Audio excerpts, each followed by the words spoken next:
Marvel's Spider-Man Miles Morales is one of the most interesting and exciting upcoming titles to me, especially moving into the PlayStation 5 era.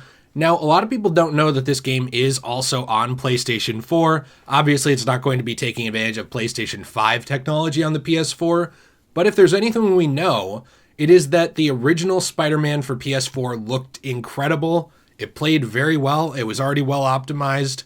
So I do think that this is going to be a surefire hit on really every system, and it's accessible to pretty much all modern PlayStation owners that have a PS4 or will be getting a PS5. So that's awesome. Now, I really came down on Insomniac a little bit with their new face for Peter Parker. I kind of said, hey, this doesn't look as good to me. He looks very young. He looks actually younger than Miles.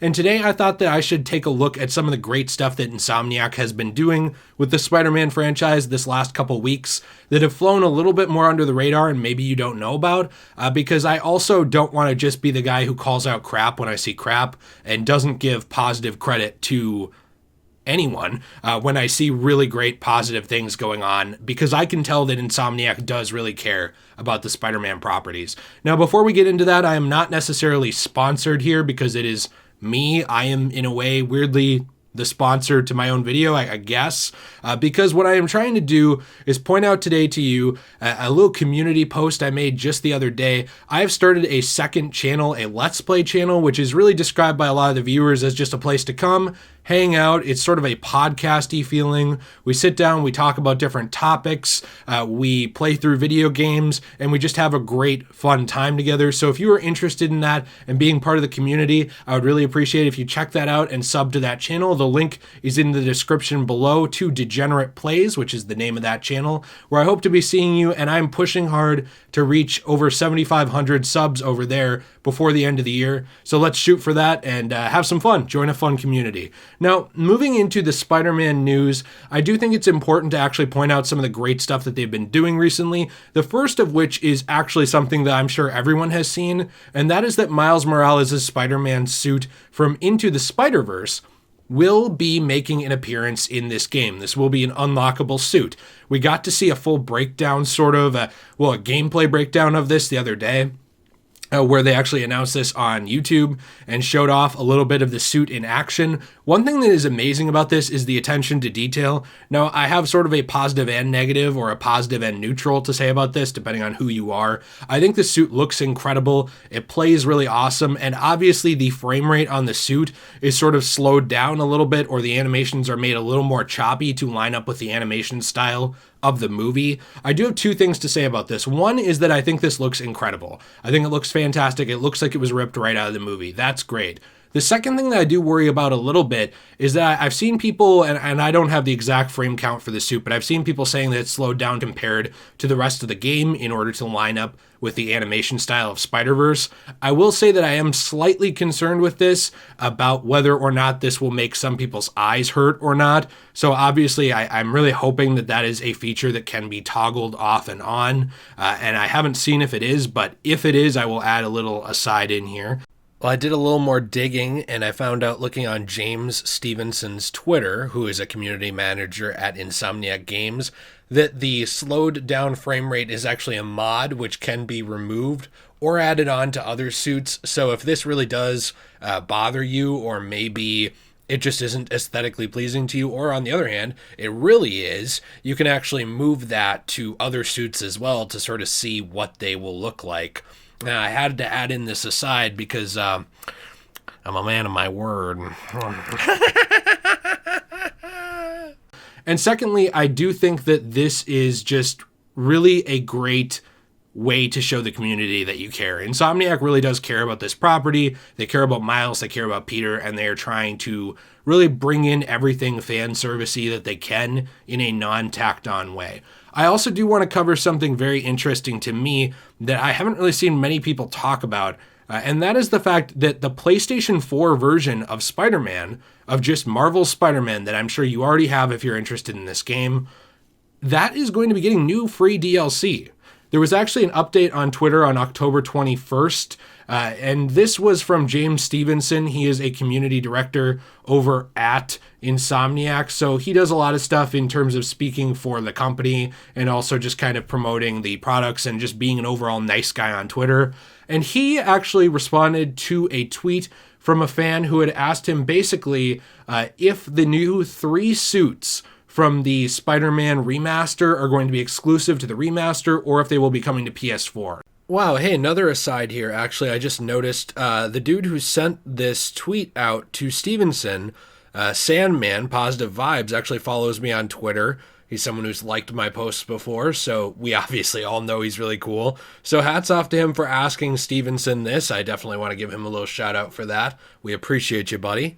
Now, these suits, not all of them have been named yet, but one of them is actually Andrew Garfield's Amazing Spider-Man 1 suit from the movie. And in response to this, James Stevenson did say, "I spent a bunch of time chasing this for you, and I'm pleased to say they will come to PS4. Exact timing to be determined." So I think that's great. That is something right there that a lot of companies would not do. And I got to be honest, even if I was running a games company, I'm not sure if it's something I would think of right away. Of, well, let's make sure that those get into the last generation version of this game. I'm not sure if I'd really be thinking about that, or if I'd just be thinking about, hey, let's make sure that, the next generation version, there's more reasons to buy it, more reasons for people to get invested and be able to enjoy it. Now, there's a lot of great things about the next generation version of the original Spider-Man. I am 100% certain that there will be a lot of people who never want to upgrade and don't want to go to the PS5 version, either because of Peter Parker's face, maybe because of some weird different lighting that they don't agree with or like, or maybe just because they don't want to rebuy the game. And I know that there were a lot of people also upset that it wasn't a free upgrade. Now, to me, that game came out in 2018?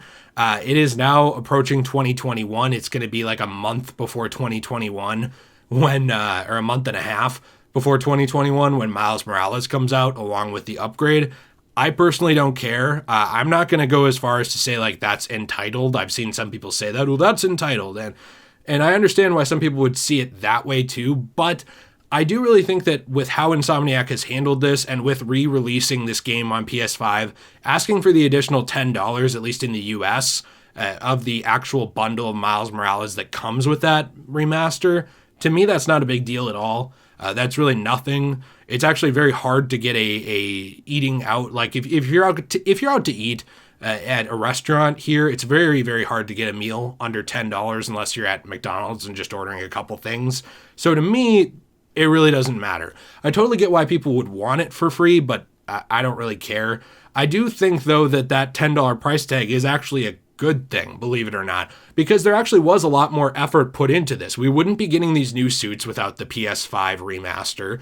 The people on PS4 wouldn't be getting those suits either, because there would be no reason to go back and retroactively improve that game, because they're done with it. They're really done pretty much making money off it, except people picking it up for the $20 or $30 bargain at a local chain store. They're done with that game. So we wouldn't be getting the new content. And also, they did confirm that there is going to be a new trophy list for the PS5 version of Spider-Man. So now, to a lot of people, that's not going to be a big deal.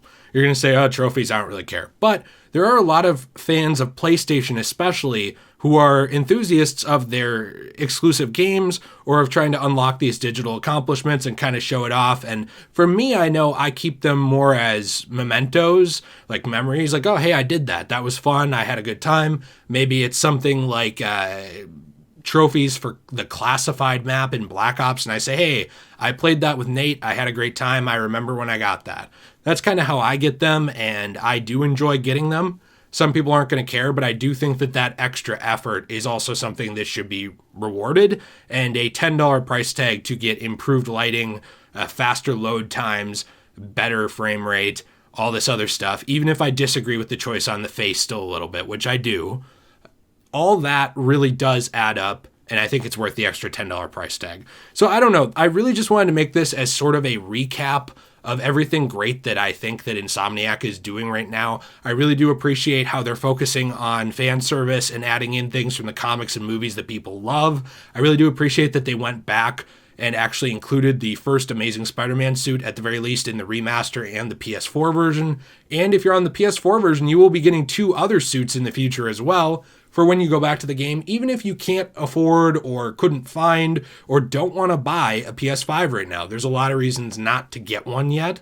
So if you're just, a Spidey fan hanging out on the PS4, there's plenty of things that you can still do and enjoy, and you're going to be getting new content as well for free. I think that's awesome. I'm pretty stoked about that. It makes me very happy to see a pro-consumer move from a company like this. I don't think we see enough of them anymore. So I'm interested to know what you think in the comments down below. Be sure to let me know what you think. Wow, geez, my voice is cutting out. Do you want to play the remaster of Spider-Man? Do you not really care? What would make you play it or not? And what are your thoughts so far on Miles Morales? Also, I'm actually interested in what you want those other 2 suits to be. For me, I would really probably like to see the Superior Spider-Man suit show up, but it is possible that they will use that suit in a future, thing. So maybe they're going to just do that in the future. I'm not really sure, and there wouldn't be a point for it. Let me know what you think in the comments down below. Be sure to like this if you like it, dislike if you dislike it. As always, the engagement and let me know what you think helps. And check out Degenerate Plays for a fun place to hang out with the community. Have a fantastic time. Really just chill, talk about stuff and play some games. I'll see you in the next one. Have a fantastic day. And as always, stay shway.